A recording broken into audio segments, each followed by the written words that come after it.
खुशियों के त्योहार, रोशनी के त्योहार, मिठाइयों के त्योहार दिवाली की आप सभी को हार्दिक बधाई एवं शुभकामनाएं देता हूं। साथ ही साथ ईश्वर से कामना करता हूं आप सभी का जीवन खुशियों से रोशन रहे और साथ ही साथ मां लक्ष्मी की कृपा हम सब पर यूं ही बनी रहे।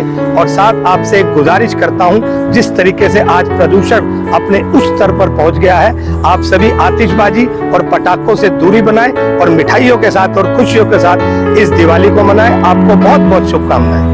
सभी क्षेत्रवासियों को पावन पर्व दीपावली, गोवर्धन पूजा व भाई दूज की हार्दिक शुभकामनाएं। व जहां तक हो सके वायु प्रदूषण व जल प्रदूषण ना करें। धन्यवाद।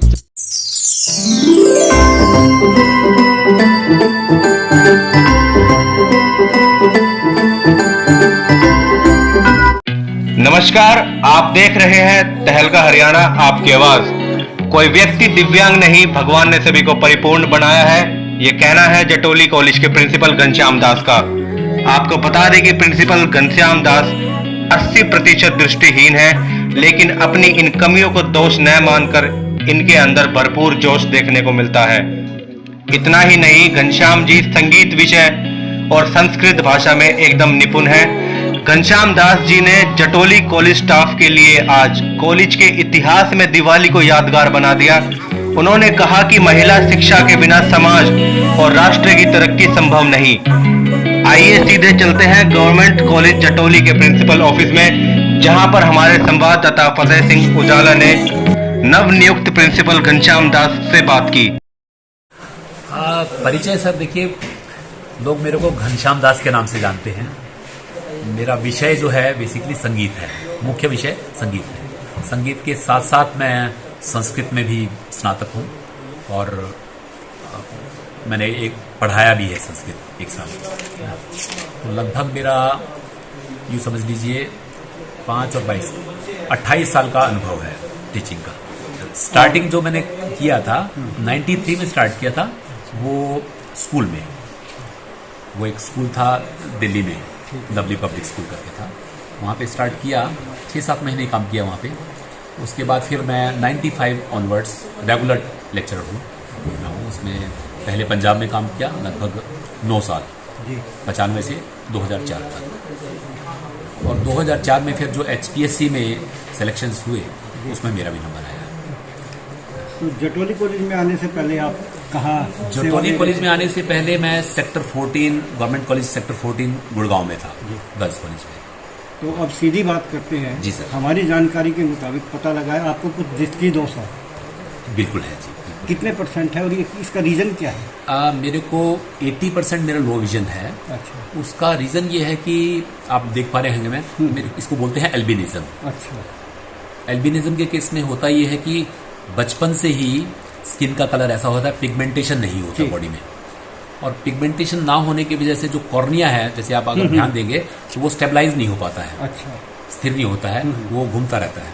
ठीक। उसकी वजह से मुझे फोकसिंग की दिक्कत होती है, मुझे एक चीज़ पे फोकस करने में समस्या खड़ी होती है। तो पढ़ने में काफ़ी दिक्कत आती है मुझे। पढ़ने में तो मुझे लगभग इतने पास में पढ़ना पड़ता है। लिखना तो ऑफकोर्स कर लेता हूँ, थोड़ा दूर से भी कर लेता हूँ, क्योंकि इसमें पढ़ने की जरूरत नहीं है, लेकिन पढ़ने के लिए नज़दीक से पढ़ना। चलो, जिस प्रकार का आपने दृष्टि दोष बताया जी, इसमें आप हम जैसे जिनकी आई साइड बिल्कुल एक्यूरेट है, उनको क्या मैसेज देना चाहेंगे? अमूमन होता क्या है कि कुछ सवाल ये उठते हैं, आपको दृष्टि दोष है, तो हम या पत्रकार ये पूछते हैं, भाई आप जो आपके लेवल के हैं बंदे, जिनको इस प्रकार की प्रॉब्लम है, उनके लिए क्या मैसेज देना चाहेंगे? या सीधा स्पष्ट सवाल है, जिनको दृष्टि दोष नहीं है उनको क्या मैसेज देना चाहेंगे आप?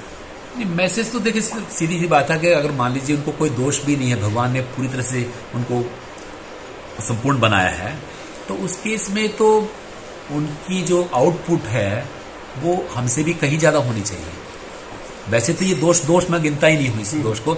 इसके आज टेक्नोलॉजी चीज की प्लस पॉइंट है, कोई ना कोई भगवान ने मतलब वो खूबी दी है। कहीं पे कमी छोड़ता है तो उसका कहीं ना कहीं भरपाई भी कर देता है साथ साथ। तो कुछ चीज़ें गुण ऐसे दिए हैं भगवान ने कि भी वो शायद दृष्टि वालों के पास उतने नहीं होते हैं। तो ये ठीक है, भगवान ने जैसा किया है बहुत अच्छा किया है। मैं इंडिपेंडेंटली जाना आना थोड़ा मुश्किल है मेरे लिए, लेकिन उसके बावजूद जो है ठीक है, चीज़ें मैनेज करता हूँ, हो जाती हैं चीज़ें मैनेज। साथी लोग हैं जो साथ में पढ़ाते हैं हमारे, उनका पूरा सहयोग है, उसकी वजह से कोई दिक्कत ही नहीं आती है। मुझे महसूस ही नहीं होता कि भाई हाँ मेरे को कम दिखाई पड़ता है, सब ठीक मैनेज होता है। देखिए छात्र वर्ग के लिए कहना ये चाहूँगा कि बेसिकली क्योंकि ये टाइम उनके लिए जो ना पढ़ने का जो टाइम होता है, ये जो अवस्था होती है, ये होती है ज्ञान अवस्था, जिसमें हम मैक्सिमम ज्ञान अर्जित करते हैं, ठीक है। तो उसको हम फिजूल की चीज़ों में ना गवा के सही मायने में ज्ञान अर्जित करें।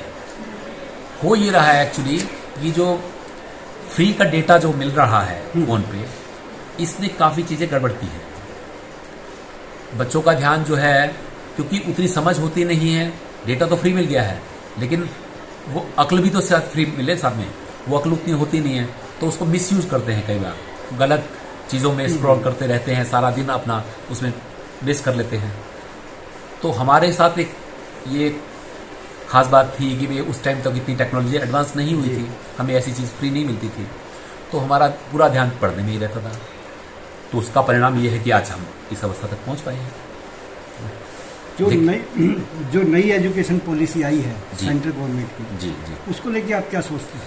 देखिए नई एजुकेशन पॉलिसी को लेके मेरा कोई बहुत विशेष अध्ययन नहीं है, सचमुच मैं उस पर बहुत ज़्यादा टिप्पणी करने की स्थिति में नहीं हूँ, जब तक मैं उसको ठीक से बारीकी से ना पढ़ लूँ। एक्चुअली मेरा थोड़ा अपना स्वभाव ये है कि जब तक मैं किसी विषय को बहुत बारीकी से नहीं जानता हूँ, तब तक मैं उस पर कोई टिप्पणी करता नहीं। महिला शिक्षा को लेकर के आप क्या सोचते हैं? देखिए महिला शिक्षा को लेकर तो यह है कि महिला शिक्षा के बगैर आज किसी भी तरह की प्रोग्रेस की, किसी भी तरह की उन्नति की हम कल्पना भी नहीं कर सकते हैं, क्योंकि सबसे ज़्यादा अगर हाथ बटा सकती है कोई हमारा इस टाइम प्रोग्रेस में, देश की उन्नति में, वो महिला ही है। और अभी भी उस स्तर पे नहीं है महिला एजुकेशन जितनी होनी चाहिए। बहुत विषय ऐसे हैं, महिलाओं के विषय ऐसे हैं जो अक्सर हम जिन पे चर्चा नहीं करते हैं।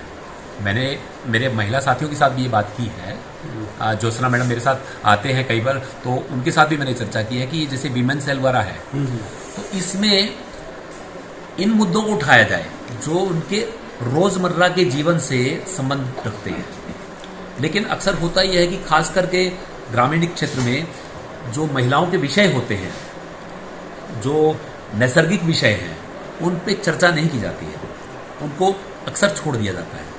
तो मेरा इस बात पे पूरा एम्फेसिस रहेगा, जो विमेन सेल के इंचार्ज रहेंगे, जो उनको खास तौर पे मैं ये बात के लिए पुश करूँगा कि वो इन विषयों पर, ताकि उनको अज्ञान में ना रहे। वो अक्सर क्या होता है कि जब हमें कोई ज्ञान नहीं होता, इधर उधर से ज्ञान लेते हैं हम, और वो होता है सारा अज्ञान। तो मैं नहीं चाहता हूं कि वो अज्ञान में रहे मेरे बच्चे। जब हम अपने बच्चों के साथ घर में सारी बातें शेयर करते हैं, सारे विषय उनके साथ डिस्कस करते हैं, तो यहाँ पे क्यों नहीं। तो मैं बिल्कुल खुले विचारों का आदमी हूँ, कहीं पे भी मेरे अंदर कोई झेप नहीं है किसी विषय को लेके।